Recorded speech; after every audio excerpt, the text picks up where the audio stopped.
दोस्तों, आज के इस वीडियो में हम आपको महात्मा गौतम बुद्ध के जीवन की एक कहानी सुनाने जा रहे हैं। इस कहानी से हम जानेंगे कि अगर कोई हमारे साथ बुरा व्यवहार करे तो हमें क्या करना चाहिए। बहुत पुरानी बात है।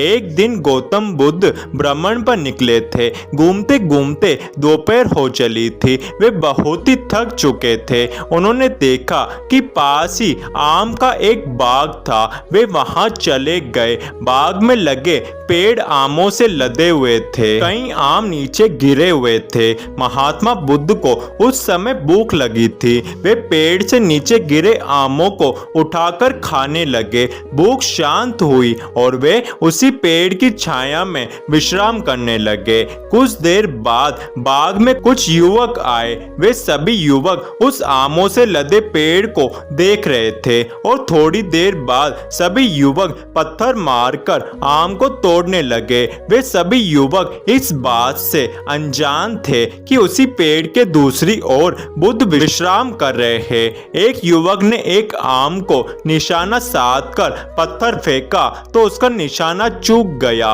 और वह पेड़ के दूसरी ओर आराम कर रहे बुद्ध के सिर पर जा लगा। बुद्ध के सिर से रक्त की धारा बहने लगी। अनहोनी की आशंका से तुरंत ही वे सभी युवक पेड़ की दूसरी ओर गए। वहां उन्होंने घायल महात्मा बुद्ध को देखा। उनके सिर से रक्त बह रहा था और आंखों से अश्रु द्वारा। उन सभी युवकों ने सोचा कि अवश्य ही पीड़ावश बुद्ध की आंखों में से आंसू छलक आए हैं। जिस युवक ने पत्थर फेंका था वह अपराध बोध से भर उठा और बुद्ध से कहने लगा, हे भगवान, मैं क्षमा प्रार्थी हूँ। मेरे कारण आप ये पीड़ा भोग रहे हैं। आपकी आंखों से बहने वाले आंसुओं का कारण मैं हूँ। ये सुनकर बुद्ध बोले, नहीं बंधु, ऐसा नहीं है। मैं सोच रहा हूँ कि तुमने आम के पेड़ पर पत्थर मारा तो बदले में उसने तुम्हें मीठे फल दिए, किंतु जब तुमने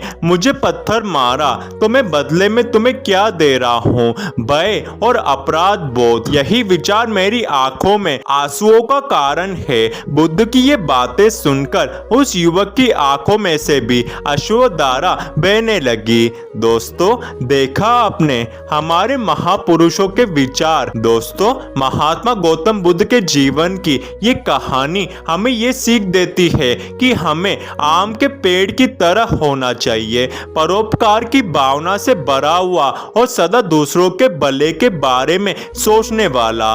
दोस्तों, लोग हमारे बारे में जो भी सोचे या हमसे जैसा भी व्यवहार करे तो भी हमें उनके बारे में गलत नहीं सोचना चाहिए। मन में दूसरों के प्रति कटुता की भावना लाकर हम अपना मन मलिन कर लेंगे और मन की शांति खो देंगे। इसलिए सदा दूसरों का भला सोचे, भला करे। भलाई कभी व्यर्थ नहीं जाती।